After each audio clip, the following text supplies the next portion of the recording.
આ મીનાબેન જ્યારથી પ્રભુ વચનના ખુલાસા મળ્યા ત્યારથી એ સતત બાઇબલ વાંચે છે, વચન બોલે છે, વચન લખે છે અને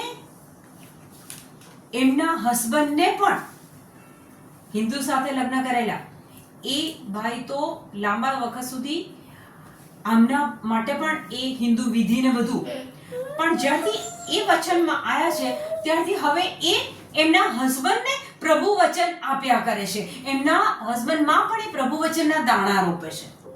હવે આ મીનાબેન કે કાનમાંથી રસી સતત નીકળતી હતી, પાણી નીકળતું હતું, સતત કાન દુખતો હતો અને ડોક્ટરે કહી દીધેલું કે ઓપરેશન વગર મેળ નહીં ખાય.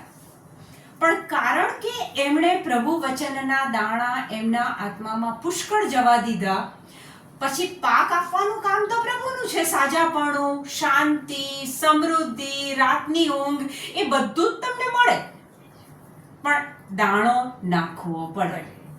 તે દિવસે નિકિતાના ઘરે સેશન હતું અને એ પર્વતને ખસેડવામાં આવ્યો. એ રાત્રે એ દુખાવાએ ડબલ જોર પકડ્યું અને રાત્રે એમણે સતત પ્રભુ વચન બોલ્યા અને એને એ શૈતાનને, એ દુખાવાને, એ રસીને એમણે ભગાડી અને આજે કમ્પ્લીટ હીલિંગ સાથે જીવે છે.